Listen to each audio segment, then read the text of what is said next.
Mitch always dreamed of becoming a play-by-play announcer calling games for the New York Knicks.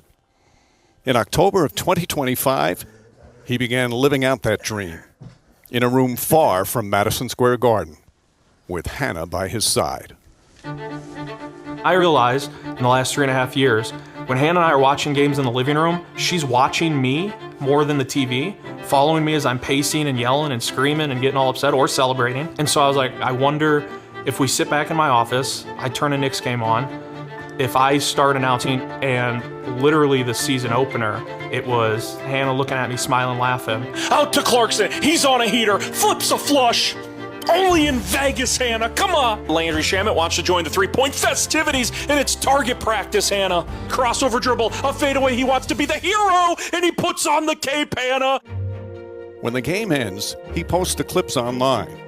And slowly, what began as something so very private became something the world couldn't stop watching. Karl Anthony Towns from the left wing. You bet on a triple try for the big bodega, Hannah. Working on Eason, dribbling left into the paint. Reverse lay, we're tied. Come on, Hannah. It gives him happiness and joy, and she enjoys it too. You can tell just by the look in her eyes.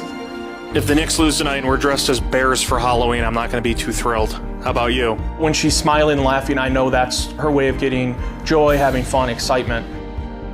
I do it for my sister. I do it for Hannah.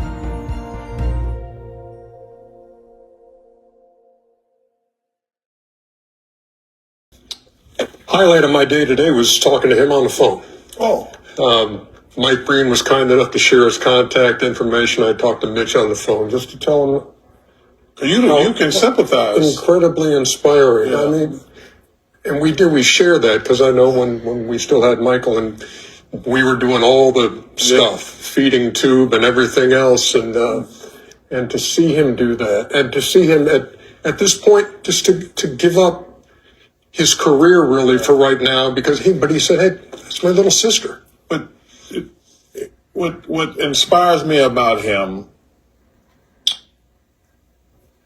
he says, you know what, I'm gonna handle this. Then his other sister passed away. Like, man, the human spirit is one of the greatest things in the world. Like, you think you having a bad day, and then you see something like this, and you're like, nah, man, I'm never having a bad day. But man, you pull for him, and I'm not even gonna lie, I might have to root for the Knicks to win the championship. I ain't gonna even lie. I would love to see the Knicks after seeing that. As much as I hate Kenny and New Yorkers, I really hope the Knicks win the championship. That was inspiring. Yeah, it was a very touching story. Kudos to him. I have sisters. One of my sisters passed away from cancer. It's a very tough thing, but kudos, brother. I commend you. And I will say this, Ernie. Like, you have introduced us to what that looks like, and that's the architect of selflessness. When you truly give yourself to someone else. And you've done that, and that's inspiring to see it. It was just like really watching a younger version of you, of what he was doing when you were doing it with Michael. Mitch is a special guy. Yeah, he is special. And he calls a hell of a game, too.